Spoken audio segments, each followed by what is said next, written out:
as the workforce is going to change. We see a lot more Gen Z. We see the younger millennials coming in, and I can't remember what behind Gen Z is. But they have a different way of seeing things, but that doesn't mean they have a wrong way of seeing things. Like, you hear a lot of this generational, biting at each other. At least the media likes to portray it that way. Really what it bottom lines to, and I think it's something that you can take through all of it, is people want to be respected. They want to be listened to and heard, and they want a seat at the table. I mean, who doesn't?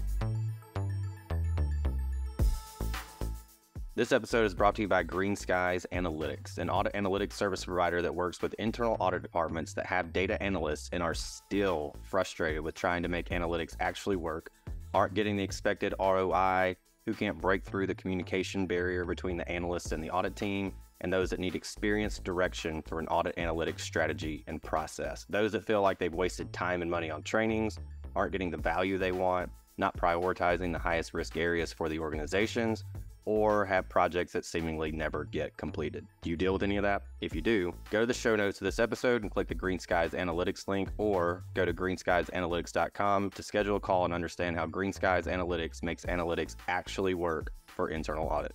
Hello, everybody, and welcome to another episode of the Audit Podcast. I'm your host, Trent Russell, and today we have Melissa Pici on the show. She is the Senior IT Audit Manager at Syniverse. And the overall kind of theme for this one was the Next Gen Auditor. So we talk about how to find the Next Gen Auditor if you're looking to hire those, how to develop the Next Gen Auditor if you have those folks on your team that you do need to make the Next Gen Auditor. We talk about how to do that, as well as we always talk about, it seems like, the staff and senior type folks, and like, how do we develop these people and turn them into the Next Gen Auditor and upskill them in this thing. We don't really talk about that with managers though. And so Melissa made sure she wanted to hit on, okay, that's great, we fit the staff and senior folks. Now, how do we do the same with manager level folks in the audit department? So we also hit on that. And then for those that are interested, if you're in Agile and you're trying to maybe switch things up a little bit, they have a different approach on Melissa's team with doing their daily stand-ups. And so that might be something, a good takeaway to kind of experiment with and how they do it, their protocol and their approach. And then lastly, of course, we talked about pet adoption advice. Here we go. All right, Melissa, then what is in either your internet browsing history as of late or your ChatGPT history as of late? It could be personal, could be work related, whatever you want, wherever you want to go. Yeah, considering I sit at my computer, I think almost all day long doing things between schoolwork, whatever I'm doing personally, and work, I would say it's definitely an interesting mix. The biggest thing right now, which is probably the biggest thing on everybody's, is artificial intelligence. Mm-hmm. I'm working on a couple of presentations there, but also making sure that I have the right information of how to break it down. I'm also in the middle of a digital forensics class, so I am in the process of just doing additional reading when it comes to that. I'm usually catching up on like what's going on in fashion, what's the latest movies that are out, anything new that I need to know about my dogs. I have two of them. I have French bulldogs, so I'm always, looking for additional information on their food. I'm trying to think what else is in there. That's a lot of it. Now, when it comes to ChatGPT, so I actually am not using that personally, but I am using Bing Chat, which is pretty much the same thing. And a lot of that is having it help write things like an abstract for a presentation. Or I'm looking for key points on, a meeting I'm about to go into, and give me ideas for 5 key points on X of whatever it is. I actually asked Bing Chat about artificial intelligence. Tell me about what you do. It's interesting to see what kind of comments come back on that, to see what it is. And just kind of poking around. Like I said, I'm trying to think. I am going to North Carolina later this year, so it's been that research, going to Alaska next year, so that research. So it's a mix of all sorts of different things. And we were talking travel before we hit the record button, more global travel, but so this has literally nothing to do with the podcast at all, but I read this somewhere and I think it's very true.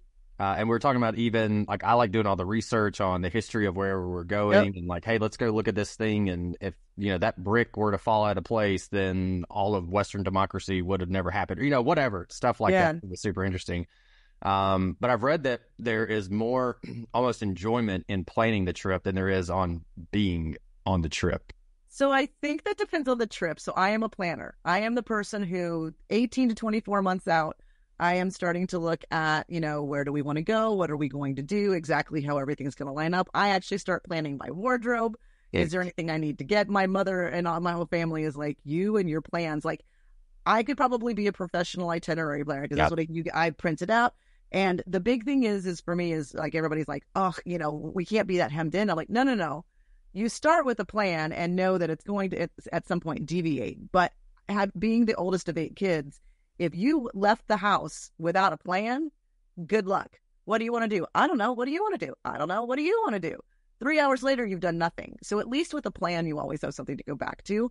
But I have had a few trips where it was so much fun planning, and then I get there and I'm like, oh, either sometimes the area wasn't as good as like it made out online, or or something's happened. But yeah, I'm one of those people that gets really, jazzed up about being able to plan something. Yeah, the planning and not knowing, like, what do you want to do? I don't care. Where do you want to go? I don't care. I thought about naming a restaurant. I don't care. So whenever somebody's like, where do you want to go? They go, I don't care. I don't care. Sweet. That's go where right we'll there. Yeah, we'll go to Trent's a restaurant. menu item, the same thing. What do you want? I don't know. Great. There's it right there. There's one thing on the menu, and it's called I don't know. I don't know. Yeah, it'd be great to do something like that. Perfect. All right. And I think this will probably segue into the overall conversation also, but I am curious what you, the team, the audit team, et cetera, are doing out there relative to analytics. So I actually just finished almost 2 years of a data science course. I decided not to actually finish the degree because I am not a mathematician. When they were like, yeah, you need to take pre-calc, I went, nope, we're done.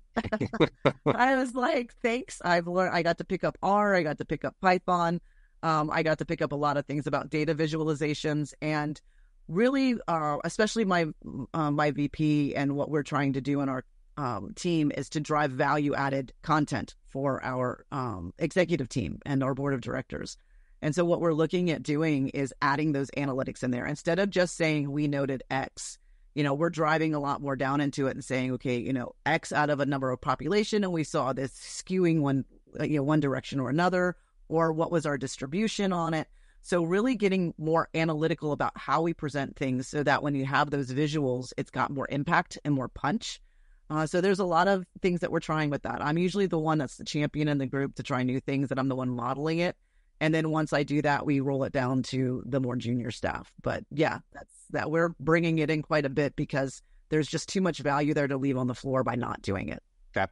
And then you mentioned data science and the math that you would have to take to get there. And I do like to dispel this myth. So there are data scientists and there's data analysts. Analysts, data right. Scientists, yes, math heavy, PhD statisticians, etc., very stats heavy. That's data scientist. Data analyst, not so much. Maybe agreed. Standard deviation. And if I lost some people there, it's super easy. Once you kind of get in there and understand it and look at examples and go, oh, now that makes sense because I'm not in my stats class. Yes. So standard deviations, your Z-scores, your things along those lines, which is the less intensive. That I was cool with. Like, and I was actually, I was even impressed with myself. I'm like, wow, after being in business for so long, I'm like, man, I know these a lot better than when I did. And I remember sitting in a presentation that I think it was more financial driven, where I tend to be the IT side of the house. And they had all this stuff up there. And I'm like, I actually understand all of this stuff. I know what all of it is. So it was great. But to finish the degree, they were pushing more to the data scientist side. And I was like, no, I needed the analyst side of things. So I got what I needed out of it. I love taking college courses instead of necessarily sometimes going to conferences, especially at the local college level, which is going to actually lead right into what I'm going to talk about in a little bit. At the local college level, it's about $300 to take a 3-credit course, and I'm actually learning hands-on information that I can do. That's why I'm taking. Well, now I'm working on my cybersecurity degree because if I'm going to do the classes, I may as well get the degree too. Sure. But I get 15 CPE out of it. So when you're looking at the return on investment, it's huge. And so anytime my guys are asking, like, well, what do we do for CPEs? I'm like, look, go find a topic. Whether maybe it's you want to dig further into operating system security or you want to do something else, go to your local college, grab a $300 class, 15 CPE. We're supposed to have, I think, 40 a year for our certifications. And now you've gained a valuable skill and you've managed to get CPE all in one shot. And so I think it's a great way of doing that. I've been doing it that way for years. Very good, solid, actionable, practical advice. And I don't think a lot of people think to do it. Yeah. They're always looking at, the conferences, and those are great. But every time I go to a conference, I'm like, okay, but most of the time I could probably give the presentation. I haven't learned anything new. And a lot of feedback I've gotten from my different ones is we want takeaways. And so I always try to make sure the presentations I'm doing are doing that. I want to be able to sit down after what I just heard and go implement something, that I picked up from doing that. If you're just talking information at me, I can do that sitting in front of a Google. That's it. That's easy enough. Give me something and an insight that maybe I hadn't thought about. And I think that's why, a practical class is just sometimes better than just a presentation. And so I'm going to plug this. We haven't made this announcement yet, but this will be the first. So every year we have hosted the Audit Analytics Conference. 2 days, usually 16-ish CPE, and it's 90% practitioner-led. And so we very rarely get vendors and contractors and the like. It's very much, nope, I am the practitioner. I do this for my organization, and then this is how I do it. And so that's what we always ask all the speakers that present is, nope, you have to show us how to do it. I can go find somebody from wherever to tell you why it's important. We all know that by now. The mission is you show people how to actually do it. So this is year 4 of that. Again, just as I guess this is going to be the official announcement. Sorry, Melissa, to hog this part. But no, I think that's fantastic. I mean, I think it's something, again, if audit teams aren't thinking of doing this or haven't been doing it yet, what a great way to get started, because the analytics definitely, they jazz up those reports, and it's something that both the executive teams and the board of directors can actually sink their teeth into. It's not just, a prose dialogue of what we saw. Yeah. And it's like, well, why? Well, when you can see, exactly what the issue is in a given data visualization, it's much more impactful. Absolutely. So I think that's fantastic. So September 25th and 26th, for those that are interested, go ahead and block your calendar out, block your calendar off, and then we'll make the announcements formalized and when registration's open and all that. But if anybody wants to go ahead and block their calendar, September 25th, 26th is the date for this year. Okay, with that said, so you're talking, I think, that brilliant way of getting CPE, local college, all that kind of stuff, and you're very much a learner. With the way you're describing with cybersecurity and the data science understanding that you've gained from those local courses. And I know the topic that you want to hit on when we first met was the Next Gen Auditor. And so what should we be looking for? And we've talked about this a little bit in the past, and it's definitely been a hot topic. It feels like, well, for a very long time, but even more so since 2020. What are you looking for? So those people that are like, yep, we need to hire the Next Gen Auditor also, what is that? Who is the Next Gen Auditor? What's the background? What's it look like? So I'm going to segue a little bit just to explain my background, which is why what I look for is a little bit different. When I started in auditing almost 19 years ago now, I was actually an executive assistant. I understood processes and controls, not that I knew that that's what they were really called, but I did. And when Sarbanes-Oxley came about at the company that I was with, they were saying, hey, do you want to take this over and document everything? Great. The auditors there went, where'd you go to school for auditing? And I'm like, I don't do taxes. They're like, no, that's not the kind of auditor we're talking about. Didn't even know the profession existed. And so I left the contract there, ended up at Syniverse. And as I was going through and doing the work, one of the VPs there said, you know what, you have skills that we can't train. And then we're willing to train you if you're willing to take it on. And here I am 19 years later, had no credentials at the time. Now I have what I'm very proud of, my bachelor's and my master's, that I earned while while working with them. And so a lot of what I'm looking for is 3 things, which is not the easiest to always identify, but I'm looking for passion, curiosity, and drive. Because with those 3 things, if they're curious, they're going to learn. If they've got a passion for doing something and the drive to do it, they're going to get there. So I'm looking for those one-offs. It's not always the what you're going to find in an HR algorithm. Interestingly enough, I got inadvertently invited to a talent acquisition networking dinner the other day. They were like, yeah, we didn't really mean for you to be here, but since you're here, let's talk. And now they're like, yeah, you need to come back more. Because one of the things that they're looking for is what is management needing, and it's not always a degree. And that's not to say that the degree is not important. I earned mine after the fact, but I think we put so much emphasis on it that when you get someone who is textbook smart. And in fact, somebody said this the other day. They're like, I go to school to learn about the subject. I go to work to learn how to do the subject. That's a big telling statement right there, that it's like, okay, I'm not getting somebody trained out of the gate. And if they're like, okay, well, I went to school for this, therefore I'm going to do this job. Here I am. Like, okay. And they can be very prescriptive in what they do. And what we really need, I think, in the next gen auditors are the ones who are going to push the boundaries, the ones who are going to look to add that value, that are curious, that when they're handed something, it's not, well, this is what we did last year. Here, we're going to do it again this year. It's, okay, and let me back up even more. When I first started, all I was doing was SOX controls. That's it. I wasn't doing anything operationally. But guys, isn't SOX controls just part of the business? I mean, that is operational stuff. So therefore, well, while I'm testing this, hey guys, tell me more about this process. Tell me what's going on. And if I saw a one-off on it, even if it didn't manage to actually be a SOX deviation or anything, and it was still important, I'd go back to my management and say, hey, while I was doing this, I also noticed this. That's what I need. That's what businesses need. We need somebody who's not going to say, look, just put me in my little box. Let me do what I'm doing. I'm going to clock in, clock out, and I'm done. That's fine. I'm not talking about the actual hours. What I'm talking about is during those hours, what value are you providing? And that's actually, I have two what I call isms, Melissa isms for me. And that is, the first one is stay relevant. That's where my consistent learning always comes in. I watched people in various organizations that were there for years, and it's like, but what value are you continuing to add? And if you're not, then you're no longer relevant, which is easy to then end up on a chopping block for a cut. So stay relevant, and then value add. That goes two ways. Am I continuing to add value to the organization so I know this is a right place for me to stay? But in addition, is the organization continuing to add value to me? If that becomes out of balance, that's when you end up either it's like, okay, well, it's probably time to leave. And the only reason I haven't left after 19 years is because that value has continued to stay in balance for me. So again, finding those people who are curious, it's the one-offs. They really want to do something different, which means I don't need somebody just straight out of college, or my niece just started. She's actually a customer service specialist, kind of taking the back door in.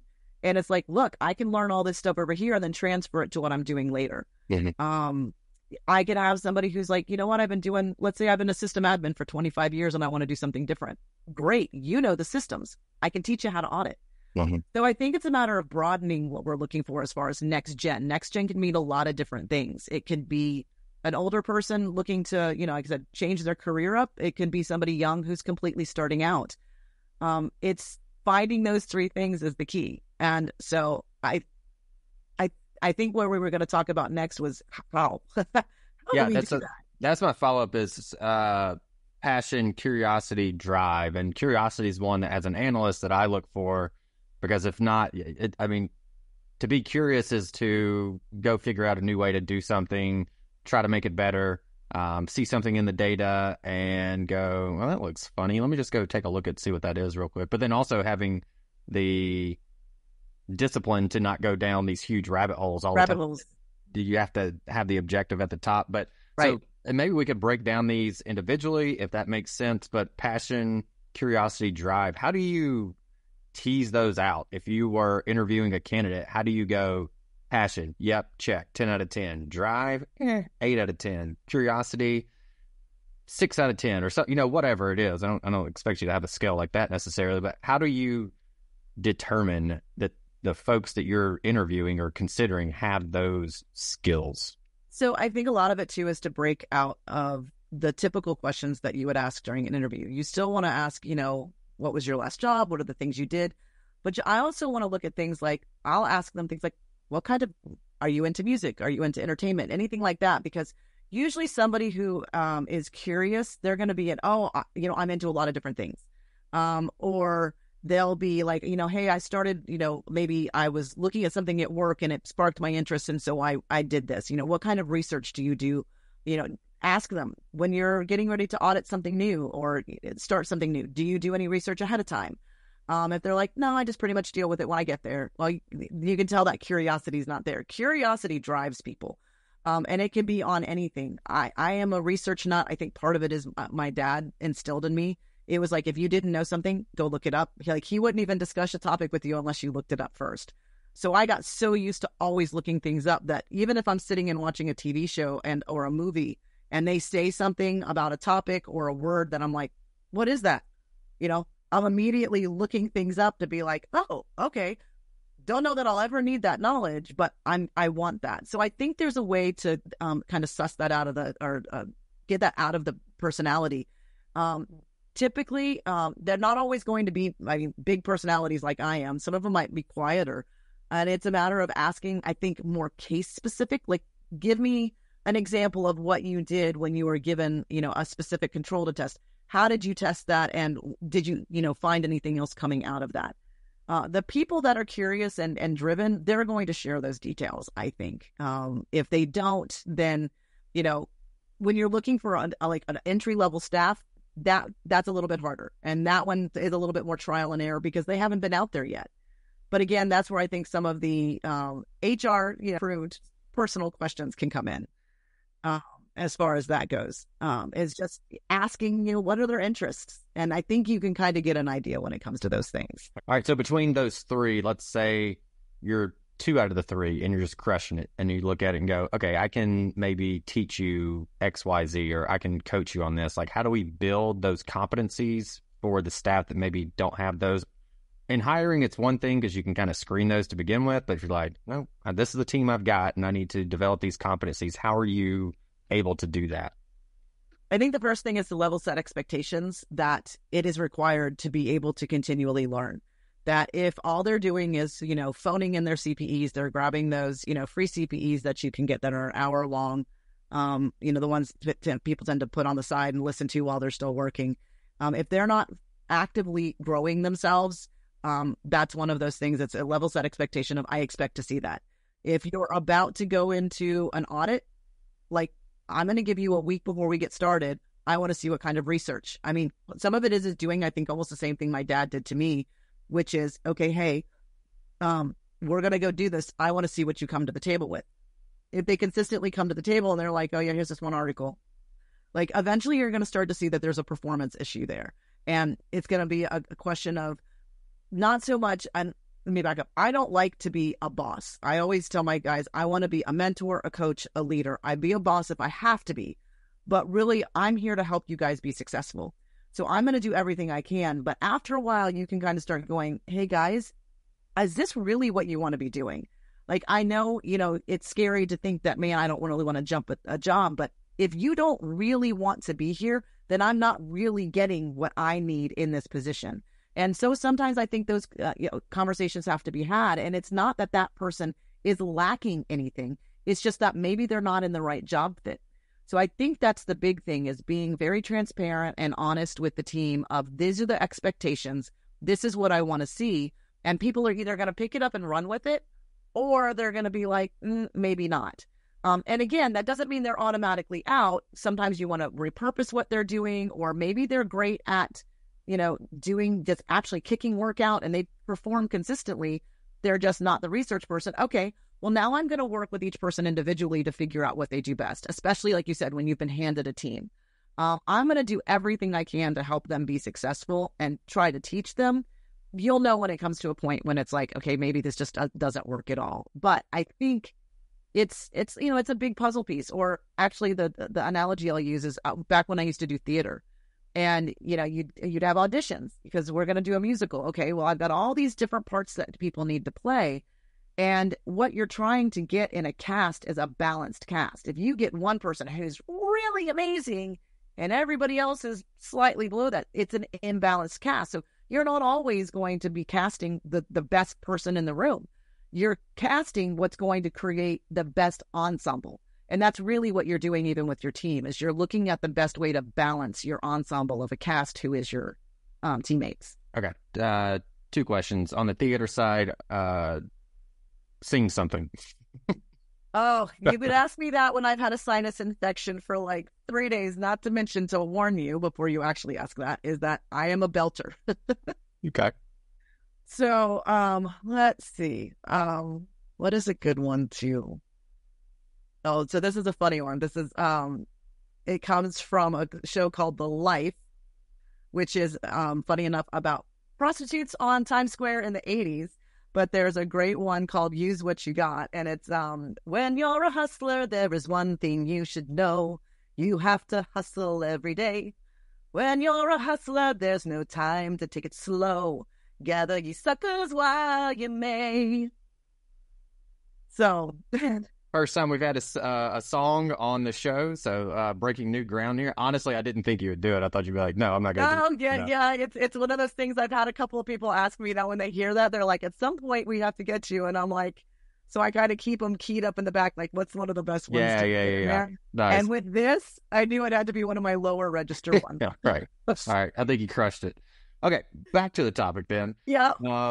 So on, I put required learning, and then setting the expectations. And as things go, regardless of if you have the passion, curiosity, drive, there is the day-to-day that happens, and you go, hey, I know I'm supposed to be doing this, but I also have to issue this audit report, and I have to kick this thing off, and I got to start this thing, and I've got this other thing that I got to do. How do you hold people accountable? And if there's specific initiative or something like that we could speak of, that'd be great. But the accountability factor, I think, is very important. And I know, like when you said, hey, go do the research, it's easy to hold them accountable when they come back and go, this is what I did or didn't do. That's, a way to hold them accountable. But any other examples, I guess, you could give of, here's an initiative we launched. It was outside of the day-to-day audit work that we do. And this is how we were able to hold these people accountable and see that they actually hit that or reached that initiative. I'll actually explain one of the things I actually ended up changing on my team this year, because we have a lot of things coming at us. I always equate it to like the tennis ball machine when you're, practicing by yourself and somebody walked by and slammed the thing and all of a sudden you're like, what? You got to be able to account for those things. So I think part of it starts with the very beginning of your audit plan of not over planning so much that you don't have any wiggle room in it. You have to know those one-offs are going to end up coming up. The other thing is I went back to, we kind of talked about it earlier, I love the plan. And so one of my degrees is being project manager. And there are so many skills within project management that if you employ them right out of the gate and are consistent with them, they help with those things. So what my team and I do is I sat down and we set out the plan and we created 2-week sprints. So now we're working with an agile type methodology on top of project planning. We have calibration meetings at the end of every week, or if something new comes up and we look at, okay, what is actually planned for the next 2-week sprint? Are we planning ahead? One of our values of the company is think ahead, but move fast. And that's, okay, don't just look at your 2 weeks here, look down here as well, start setting your meetings and things. And then what happens is when something new comes up, then we sit back down with the thing and say, okay, well, what can we push? What can we move around? Do we need to push something to somebody else? How do we fit that in? And then this is your deadline for, hitting it. So anything one-off still gets handled the same way as a day-to-day, but it gets calibrated into the overall picture so that we don't lose sight of it. And so we've been doing that since the beginning of the year now, and it has fundamentally changed the way that the whole department runs. It's actually more seamless now. And that's something that I think everybody can learn, even if you're not doing the big, huge, all the project management stuff.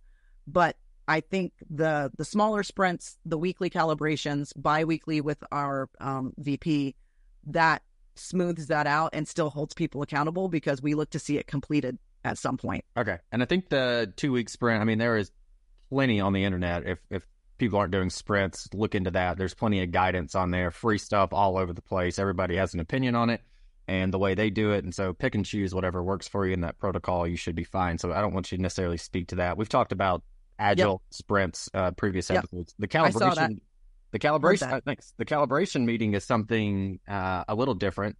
And so walk us through that. So you have a 2-week sprint. So we're going to do this, and this over the next 2 weeks. Yep. And then the next week you have your calibration meeting. What's on the agenda for that? How do you run that? So actually every week. So every week we have a calibration meeting. And what it is usually the one, okay, so you have the one before a 2-week sprint. And that's going to be looking at first, okay, did we finish everything in the sprint we were just in? Does anything need to pull over? If so, why is it pulling over? Was there a reason? And the big thing is don't tell me 2 weeks later that you had a problem at the beginning of the sprint that I should have known in between. But that's what that middle meeting is for. So the first thing is anything crossing over? And then what is on our sprint for the next week? We're looking at, is anybody going to be out? Because that's when you're looking at, anything with project management, 3 things: time, resources, or scope. So if my resource and my time is going down for a week because they're going on vacation, well, then their scope has to come down for that sprint. And so that's the before a sprint. In the middle of a sprint, then we're going and looking at, okay, are you having any problems with the things that you're assigned with? Are people not responding? Are you stuck on a concept or something that it's not looking right? Are you potentially having an issue because maybe there's a deviation, but you're not sure? We're going to look at that. And the guys know that my team knows that they're to come to me, even if we don't have a calibration meeting. But that's a more formal one to say, okay, is everything going well for the first week? And then when we get to the second week, like I said, if you tell me in the second one something that you should have told me in the first one, then we have to have a talk offline of, guys, you can't wait. Because we've had it to where, especially like if for some reason an auditee is not responding, you could end up 6 weeks down the line. Well, guys, your due date was 3 weeks ago, and it's not okay. Now I need to go talk to their management. So what we're doing is I'm trying to take everything and kind of pull it back this way, and make it to where it's not so always brushing up against something, that we have enough space to be able to do the things that we need to do. So it sounds like your calibration meetings that you hold weekly covers the same topics that are typically covered in a daily stand-up. Is that right? You've kind of replaced daily stand-ups with this weekly calibration meeting? Yes. Part of the reason for that is I think sometimes, and a lot of companies are starting to look at this, how many meetings are people actually having? There's not a lot that changes, I think, day to day, or sometimes it can be, but I don't want to wait till the next morning to find out there's something. My team should know that, look, if there's something I need to talk about, ping me on Teams, send me an email, call me, whatever it is when it's happening. I don't want to have to necessarily wait for it, but I also want them to have the ability to manage their own workloads. And so I think the weekly gives them enough space to do that. It gives management enough space to say, we didn't give you a month of things and then find out there's an issue. But it's not so much getting into the level of micromanaging. And who needs one more meeting on their day? I mean, my schedule is usually packed from 9 a.m. to 6 p.m. every single day. So, it's easier just to touch base, when needed versus we have to do this every single day. And I think that's the point of being agile. The idea is that you do what makes it work for you to be able to give the value and the return on whatever you're investing in. So if it's weekly, if it's maybe twice a week, whatever's going to work for you, it's just a matter of making sure you have the touch points and then also trusting your team to do their business. I'm glad you hit on that. I just wanted to give people other options, basically. So I know for some, the stand-up does get stale to some degree for some folks. And so if that's the case and people are looking for other options, and I think this weekly calibration meeting might be something definitely worth experimenting with and going like, hey, this actually works better for us. All right, we have talked Next Gen Auditor a couple of times on the show, but something that nobody ever really talks about is a topic you mentioned is the Next Gen Manager. And I feel like there's some managers right now going, I don't want to do that. No, I'm just supposed to tell everybody else what they're supposed to do. I don't want to have to change and become the Next Gen Manager. But what does that look like? What does the Next Gen Manager look like? So I think there's definitely different schools of thought for it, but I can tell you what it means for me to be a Next Gen Manager. As the workforce is going to change, we see a lot more Gen Z. We see the younger millennials coming in, and I can't remember what behind Gen Z is. But they have a different way of seeing things, but that doesn't mean they have a wrong way of seeing things. Like, you hear a lot of this generational, biting at each other. At least the media likes to portray it that way. Really what it bottom lines to, and I think it's something that you can take through all of it, is people want to be respected. They want to be listened to and heard, and they want a seat at the table. I mean, who doesn't? So I think it's a lot more collaborative. Again, I go back to when I told my team, I want to be a mentor and a coach and a leader, not a boss. I'll be a boss if I have to, which means if you're not performing and you're not, doing the things that you're supposed to be accountable for, I'm going to have to deal with those things. But I want to work with you up to that point. It's not simply I'm going to delegate everything to you and get it done and, don't bother me. Empathy is huge. And again, this isn't stuff that should even be talked about as a Next Gen Manager. I think this is stuff that we talk about even now. I mean, who wouldn't want, leaders that are like this? Is that how do you inspire your workforce to do the things that they need to do while you also continue to inspire them? I follow, you may have heard of it, something called servant leadership. And it kind of, it takes the manager here and puts them at the bottom. I'm here for my team. If my team surpasses me before I move up, then great. I've been doing my job even better.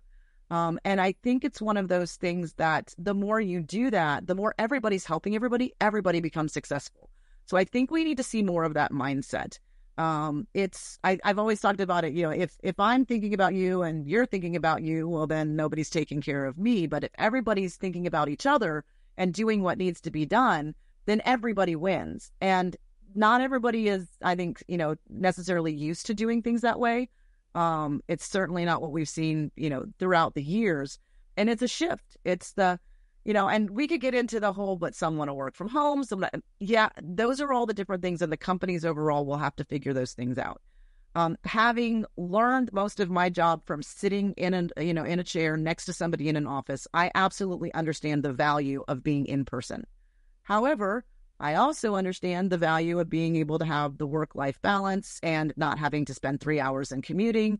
And again, I'm going to go back to value. Where are you getting the most value? When we come into the office, we are very intentional about our days that we're in the office to say, okay, during this day, we're going to meet, we're going to collaborate, we're going to do all of those things that's better to do in person, and then not worry about that on the days when we're not.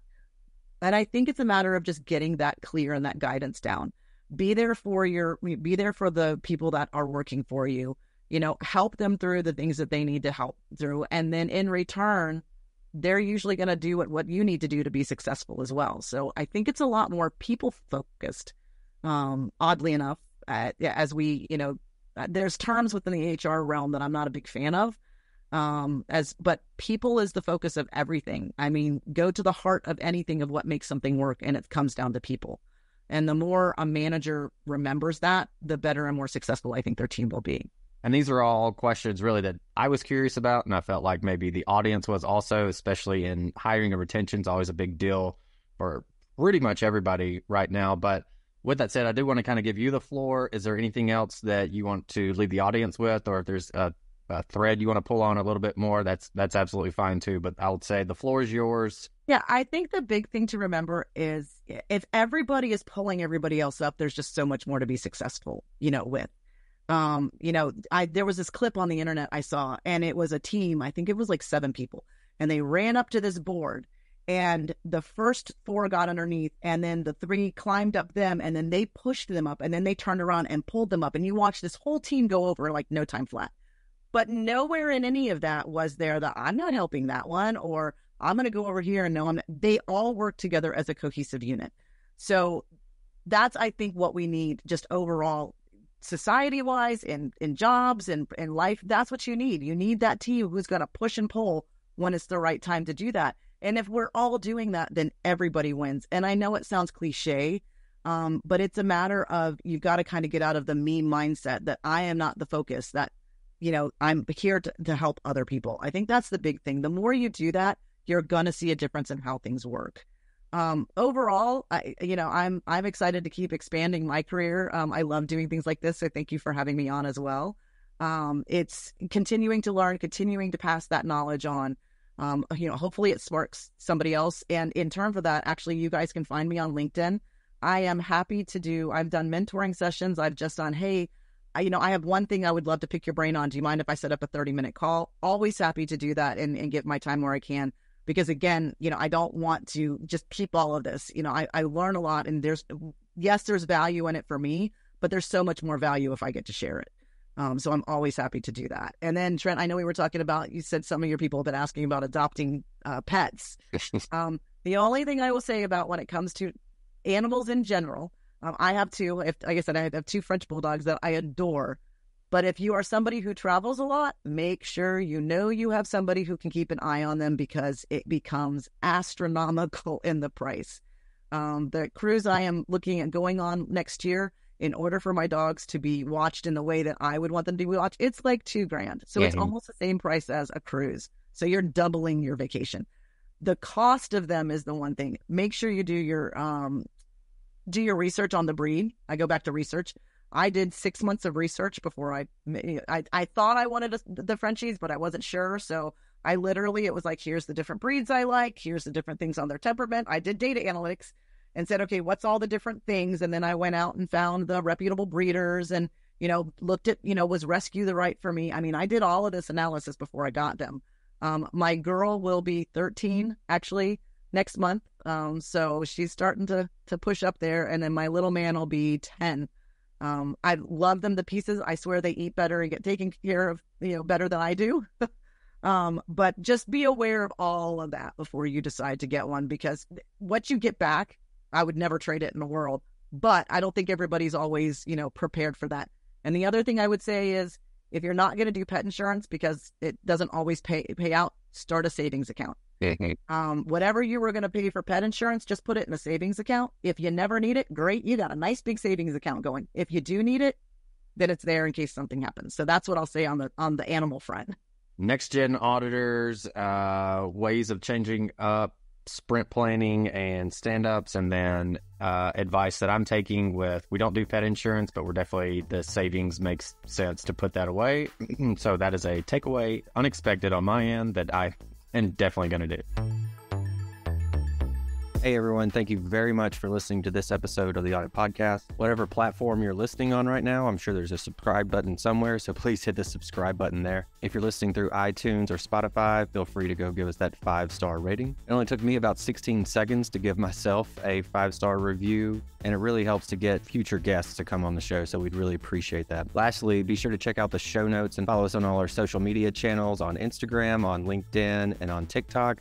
Also, if interested, please sign up for our weekly newsletter from the Audit Podcast. Thank you all. Have a great one.